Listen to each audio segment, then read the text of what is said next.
Assalamualaikum students, Allied School Al Miraj campus, class 9 maths journal group. Chapter name is Consumers Mathematics, chapter number 5. In the previous lecture, we studied about how to calculate the sales tax, the income tax and other property tax. These things we studied. In this exercise 5.2 नहीं करनी है हमने.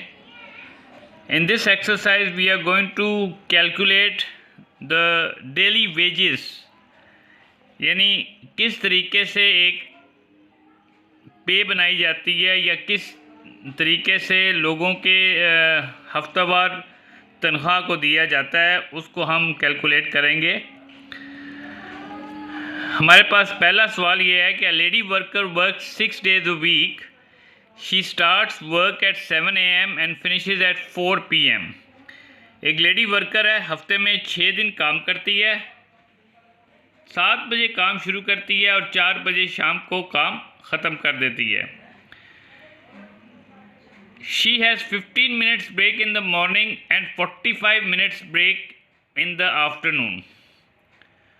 2 breaks हैं, 15 minute की सुबह और 45 minutes की बाद में.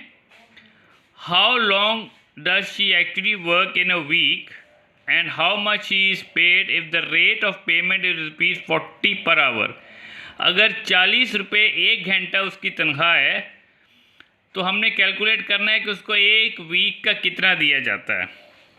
तो हम यहाँ पर हम कर लेंगे शुरू कि as she starts at 7 AM and ends at 4 PM, so daily working hours 9 बनते हैं.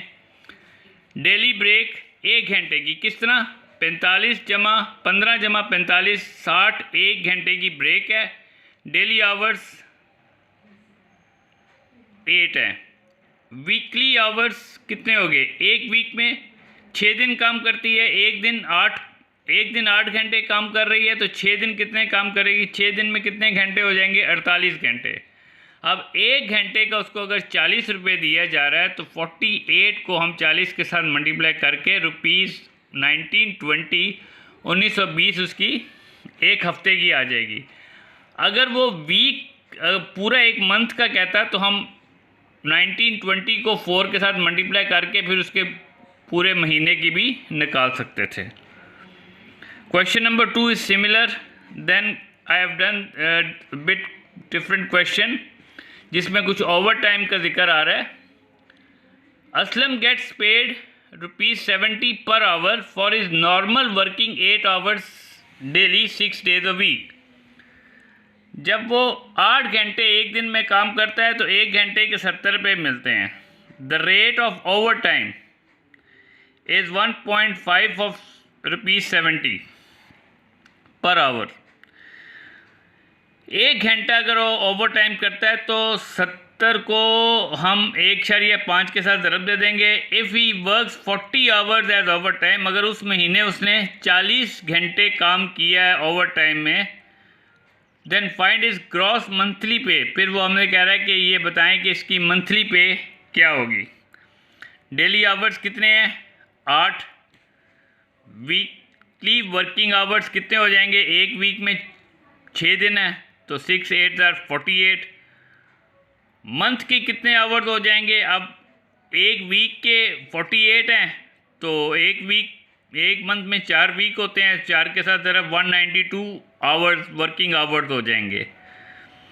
नॉर्मल 1 घंटे के उसको 70 मिलते हैं तो 192 को 70 के साथ मल्टीप्लाई कर देंगे 13,440 आ जाएगा, जो कि उसकी नॉर्मल पे है. लेकिन वो तो ओवर टाइम भी काम कर रहा है, तो ओवर टाइम जो आएगा 40 घंटों का वो होगा 1.5 मल्टीप्लाई बाय 70 मल्टीप्लाई बाय 40, क्योंकि 1.5 मल्टीप्लाई बाय 70 तो 1 घंटे का है, लेकिन उसने तो 40 घंटे काम किया तो मल्टीप्लाई 40 कर देंगे तो ₹4020 आ जाएगा. अब इस ओवर टाइम के साथ उसकी ग्रॉस मंथली पे कितनी बन जाएगी? 13,440 तो उसको मिलने हैं, जो कि उसकी नॉर्मल पे है।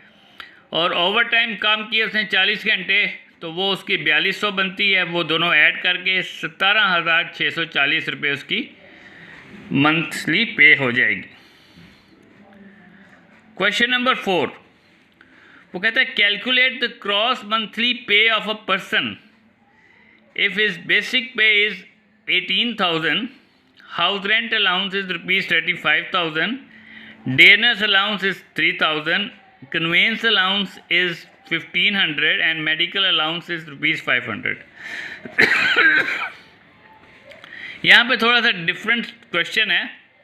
इसमें वो कह रहा है कि एक शख्स की जो बेसिक पे है वो 18,000 है, लेकिन इसके अलावा कुछ अलाउंसेस मिलते हैं, जैसे घर का रेंट उसको मिल रहा है, डियरनेस अलाउंस मिल रहा है, आने जाने का कन्वेंस अलाउंस मिल रहा है, मेडिकल अलाउंस मिल रहा है। ये सारी चीज़ें अगर उसको मिलती हैं तो वो कह रहा है कि इसकी महीने की आमदनी क्या होगी। क्रॉस मंथली पे में हम सारों को ऐड कर देंगे, 18,000 प्लस 35,000, 3,500 प्लस 3,000 प्लस 1,500 प्लस 500, तो 26,500 उसकी क्रॉस मंथली पे आ जाएगी। इसी से मिलता जुलता सवाल अब रिवर्स में है। वो कहता है कि अगर उसकी क्रॉस पे ऑफ पर्सन, यानी अब एक महीने में वो 45,000 ले रहा है, उसकी जो 45,000 सैलरी है उसमें से अब डिडक्शन हो रही है 400 रुपये एज इनकम टैक्स, 1200 रुपये बेनिफिट फंड की, 1,500 रुपये जीपी फंड की और 400 रुपया ग्रुप इंश्योरेंस की। वो कहता है कि इन सारी चीज़ों को निकाल कर 45,000 में से वो तनख्वाह टोटल कितनी लेके जा रहा है। टेक अवे होम सैलरी कितनी जा रही है। 45,000 तो थी उसकी सैलरी, लेकिन कुछ डिडक्शन हो गई है। इसके बाद कहते हैं इन डिडक्शंस के बाद बताएं कि वो टेक अवे सैलरी कितनी होगी। तो पहले हम जितनी भी डिडक्शंस हैं उनको ऐड कर लेंगे। 400 प्लस 1,200 प्लस 1,500 प्लस 400, ये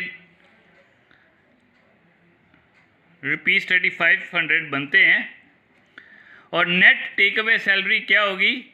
45,000 में से 3,500 माइनस कर देंगे तो 41,500 रिमेनिंग है। स्टूडेंट्स, इसके जो क्वेश्चन नंबर 6 और 7 है, 2 क्वेश्चंस रह गए हैं नीचे, वो सेम उसी तरीके से होने हैं जैसे कि मैंने ये क्वेश्चन नंबर 3 किया है, जिसमें ओवर टाइम का जिक्र आ गया है। तो ओवर टाइम जिस तरह निकालते हैं, वो निकाल के वो दोनों पेमेंट्स को, ओरिजिनल पेमेंट को और ओवर टाइम की पेमेंट को ऐड करके वो 2 सवाल होने हैं। इससे आपका 5वां चैप्टर ख़त्म हो जाता है। वीक 2 का ये चैप्टर तो कंप्लीट हो गया, लेकिन वीक 3 में इसके कुछ रिव्यू एक्सरसाइज के कुछ क्वेश्चंस हैं। इंशाल्लाह वीक 3 में हम वो डिस्कस करेंगे। Thank you.